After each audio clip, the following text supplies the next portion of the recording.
हमारे चैनल को सब्सक्राइब करें और लेटेस्ट अपडेट्स के लिए बेल आइकन जरूर दबाएं।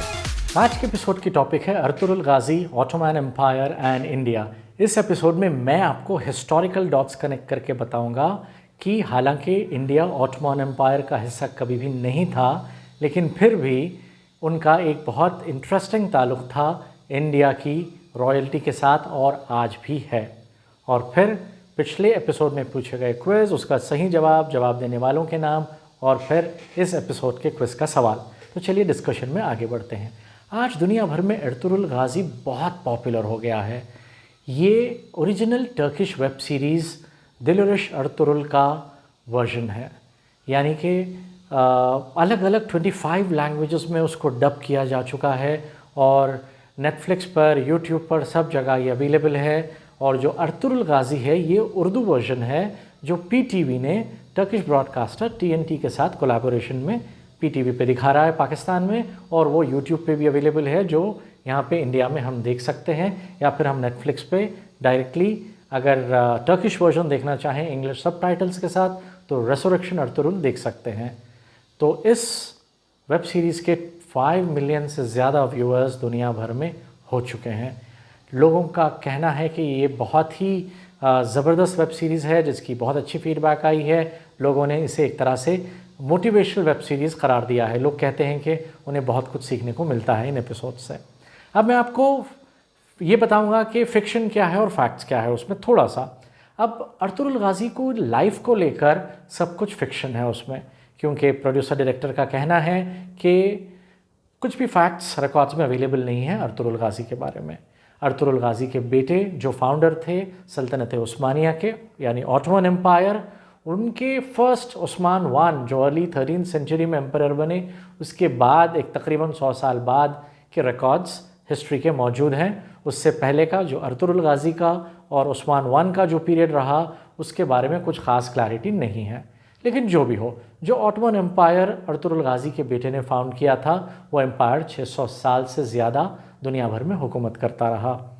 मिडल ईस्ट, नॉर्थ अफ्रीका और यूरोप के एक बड़े हिस्से में, जिसमें स्पेन और हंगरी जैसे कंट्रीज़ शामिल है, यहाँ पर इनकी हुकूमतें रही। अब मैं आपको ये बताऊंगा कि फ़ैक्ट्स क्या है। फैक्ट ये है कि सल्तनत उस्मानिया रही, ऑटोमन एम्पायर रहा और उस एम्पायर का ज़वाल अर्ली 19th सेंचुरी में ही हुआ, जहाँ पर आज मॉडर्न टर्की के फादर मुस्तफ़ा कमाल अतातुर्क ने उस एम्पायर के बर्खास्त होने के बाद एज अ प्रेसिडेंट अपना ओहदा संभाला और टर्की को मॉडर्न टर्की, एक secular state, Republic of Turkey बनाया। उसी अर्ली 19th सेंचुरी में 1924 से पहले जब ये पीरियड चल रहा था वर्ल्ड वॉर 1 का, यानी कि वर्ल्ड वॉर 1 ख़त्म हुआ 1918 में, उसी दौरान ये जो कशमकश चल रही थी पावर को लेकर टर्की में, इंडिया में एक मूवमेंट शुरू किया गया था जिसका नाम था खिलाफत मूवमेंट, जिसे इंडियन मुस्लिम मूवमेंट भी कहा जाता है। इस मूवमेंट को शुरू करने वाले थे मौलाना शौकत अली, मौलाना मोहम्मद अली जौहर, मौलाना अबुल कलाम आज़ाद और हकीम डॉक्टर अजमल ख़ान, और इनका समर्थन कर रहे थे महात्मा गांधी।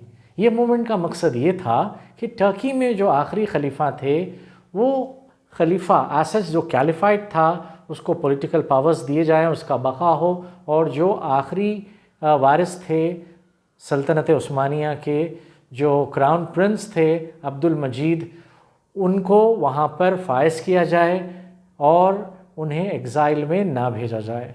लेकिन 1924 के आते आते 1924 में जो क्राउन प्रिंस थे ऑटोमन एम्पायर के अब्दुल मजीद, वो फ्रांस अपनी फैमिली को लेकर जा चुके थे एग्ज़ाइल में, और उस दौरान उन्होंने अपील की थी सारी मुस्लिम सल्तनतों से दुनिया में कि फ़ाइनेंशियली वो उनकी मदद करें।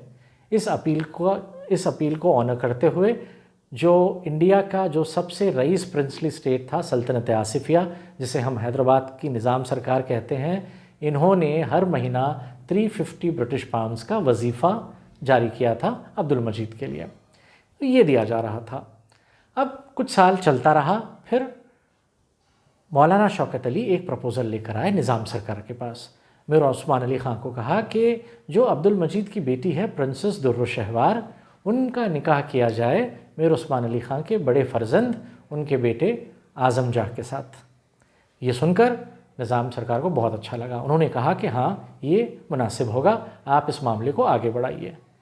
अब जब ये बात आगे बढ़ी तो जो खलीफा थे ऑटोमन एम्पायर के, अब्दुल मजीद, उन्होंने ये कहा कि मैं राज़ी हूँ अपनी बेटी दुर्र-शहवार को देने के लिए निकाह में, आज़म जाह के लिए, लेकिन जो महर की रकम होगी निकाह में वो 40,000 पाउंड्स होगी।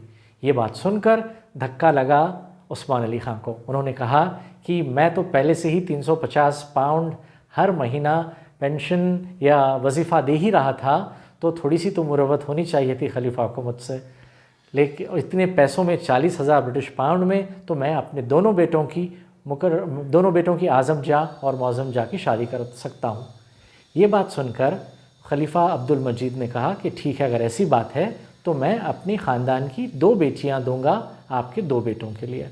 तो इस तरह उन्होंने अपनी बेटी प्रिंसेस दुर्र-शहवार को आज़म जाह को दिया उनके निकाह में, और फिर उनकी जो भतीजी प्रिंसेस नीलोफर थी उनको उन्होंने दिया निकाह में छोटे प्रिंस मौज़म जाह को। इस तरह प्रिंस आज़म जाह और प्रिंस मौज़म जाह की शादी हुई फ्रांस में 1931 में। ये दोनों अपनी तुर्की की ऑटोमन एम्पायर की बेटियों को अपनी दुल्हन बनाकर इंडिया ले आए और हैदराबाद में फिर सेटल हो गए 1931 में। तो ये कनेक्शन था इंडिया का सल्तनत उस्मानिया के साथ, ऑटोमन एम्पायर के साथ। तो है ना बड़ा दिलचस्प एपिसोड। अब हम आगे बात करते हैं पिछले एपिसोड के पूछे गए क्विज़, उसका जवाब देने वालों के नाम। पिछले एपिसोड था हेलीकॉप्टर मनी पर। उस एपिसोड में मैंने आपसे एक सवाल पूछा था कि उस इकोनॉमिस्ट का नाम बताइए जिन्होंने ये हेलीकॉप्टर मनी इस वर्ड को, इस टर्म को कॉइन किया था। तो इस सवाल का सही जवाब है मिल्टन फ्रीडमैन। ये एक अमेरिकन इकोनॉमिस्ट थे जिन्होंने पहले हेलीकॉप्टर मनी ये टर्म दिया और इसके बारे में लिखा।